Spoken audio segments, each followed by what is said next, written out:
فیض آباد دھرنا کیس کا فیصلہ پرتشدد واقعات کی نشاندہی اور مستقبل کے خدشات واضح کر رہا تھا۔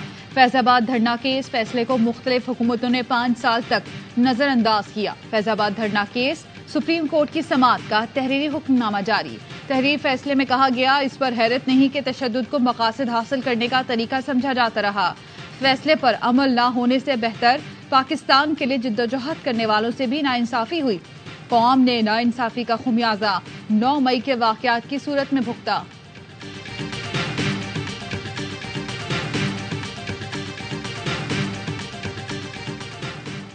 پاکستانی کرنسی کو مٹی میں ملا دیا گیا، معاشی حالت بہت خراب ہے، قوم کو جھوٹے خواب دکھانے کا سلسلہ بند کرنا ہوگا۔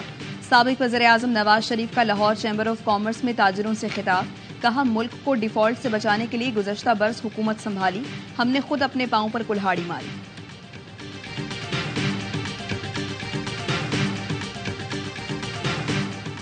ووٹ کو عزت دو، بلاول بھٹو نے ایبٹ آباد میں نعرہ لگا دیا، کہا کسی کو بار بار وزیر اعظم بنانے سے بہتر ہے مجھے موقع دیں، پرانی سیاست اور پرانے سیاستدانوں کو گھر بٹھانا پڑے گا، دوستوں کو کہتا ہوں اپنا نظریہ اور سیاست سامنے لائیں، لاڈلا بننا ہے تو صرف عوام کا لاڈلا بننا ہوگا، کٹ پتلی سلیکٹڈ راج قبول نہیں، بند کمروں کے فیصلے بھی نامنظور۔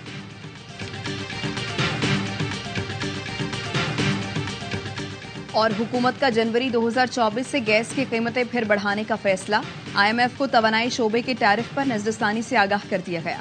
نگراں وزیر خزانہ ڈاکٹر شمشاد اختر کا کہنا ہے ریئل اسٹیٹ اور ریٹیلر سمیت مختلف شعبوں پر اضافی ٹیکس لگانے کا ابھی فیصلہ نہیں ہوا۔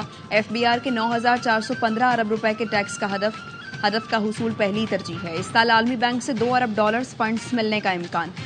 میں تو ہر ایک کا ترجمان ہوں، جہاں کوئی ایشو ہے میں اس کی عکاسی کرتا رہوں۔ اگر نواز شریف وزیر اعظم منتخب ہو جاتے ہیں تو کیا ان سے حلف لیں گے؟ عہدہ ڈیمانڈ کرتا ہے۔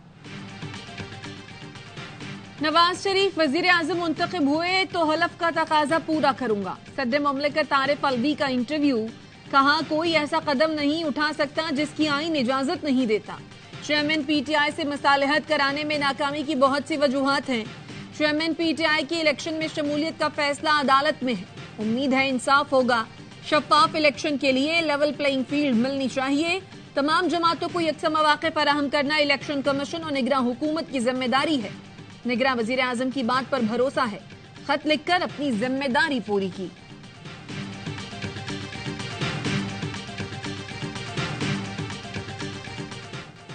چیئرمین پی ٹی آئی نے سائفر کیس کے خلاف سپریم کورٹ آف پاکستان سے رجوع کر لیا، کیس خارج کرنے کی استدعا۔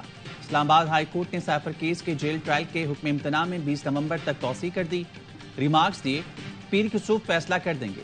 اٹارنی جنرل جیل ٹرائل سے متعلق کابینہ منظوری کی دستاویز پیش نہ کر سکے، کہا کابینہ کی منظوری موجود ہے، زبان دیتا ہوں پیش کر دوں گا۔ یہ انٹرا کورٹ اپیل قابل سماعت ہی نہیں۔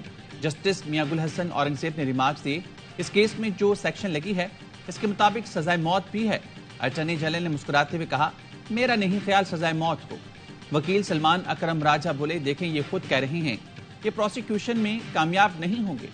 190 ملین پاؤنڈ کیس میں نیب کی چیئرمین پی ٹی آئی سے جیل میں تفتیش، 2 گھنٹے پوچھ گچھ کی گئی۔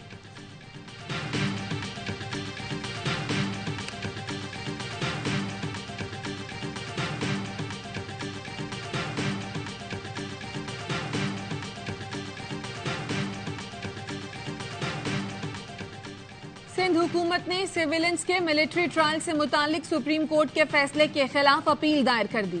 سیویلنس کا ملٹری ٹرائل روکنے کا فیصلہ کل عدم قرار دینے کی استدعا، موقف اپنایا، فوجی تنصیبات پر حملوں کے ملزمان کا ملٹری ٹرائل ہی ہونا چاہیے۔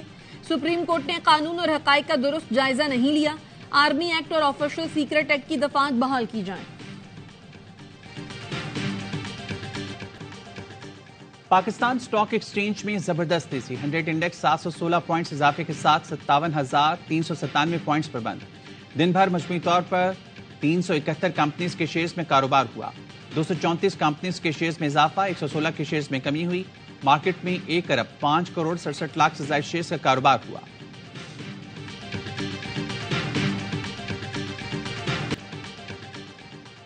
اسپتال میں حماس کا ہیڈ کوارٹر ہے تو اسرائیل ثبوت دے، الشفا اسپتال کے ڈاکٹر کا چیلنج، اسرائیلی دعویٰ جھوٹا قرار دے دیا، کہا اسرائیل عالمی برادری کو گمراہ کر رہا ہے، انہیں حماس کے خلاف کچھ بھی نہیں ملا، اسرائیلی فورسز کا کہنا ہے الشفا اسپتال کے احاطے میں کھدائی کی جا رہی ہے۔ اقوام متحدہ نے الشفا اسپتال میں آپریشن کو جنگی جرم قرار دے دیا۔ غزہ پر اسرائیلی حملے جاری، اسرائیلی بمباری میں صابرہ کی مسجد کو نشانہ بنایا گیا، 50 فلسطینی شہید ہو گئے۔ فلسطینی شہداء کی تعداد 12,000 کے قریب پہنچ گئی۔ غزہ میں حماس اور اسرائیلی فوج کی دو لڑائی، مزید 2 اسرائیلی فوجی ہلاک، تعداد 42 ہو گئی۔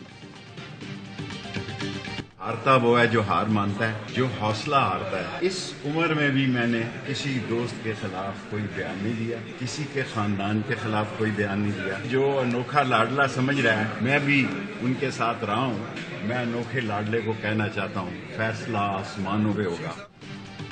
ہار ماننے والا ہارتا ہے، اس عمر میں بھی کسی دوست کے خلاف بیان نہیں دیا، انوکھے لاڈلے کو کہنا چاہتا ہوں فیصلہ آسمانوں پر ہونا ہے۔ عدالت آمد پر شیخ رشید کی گفتگو، کہا مجھ پر دہشت گردی کے 70-80 مقدمات بنا دیے، لگتا ہے میں دوسرے نمبر کا دہشت گرد ہوں۔ اسلام آباد ہائی کورٹ نے شیخ رشید کی گرفتاری روکنے کے حکم میں جنوری تک توسیع کر دی۔ عدالت نے ریمارکس دیے، شیخ صاحب چلے سے ابھی آپ کی جان نہیں چھوٹی، سندھ میں آپ 780 لگ گئی۔ ایس ایس پی انویسٹیگیشن کے ماڑی کو نوٹس، آئندہ سماعت پر ذاتی حیثیت میں طلب۔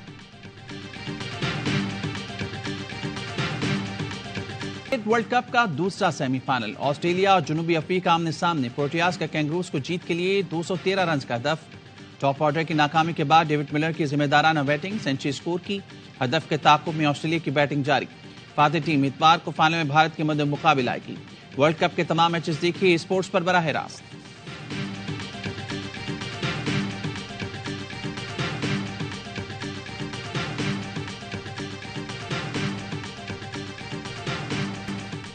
کرکٹ ورلڈ کپ کا بڑھائے جوش، ہر لمحہ پرجوش۔ باسط علی، اظہر علی اور کامران اکمل کی ماہرانہ تجزیے، تبصرے۔ اداکار فہد شیخ آج بنیں گے مہمان، مصطفیٰ چودھری اور عادی قہقہے بکھیریں گے۔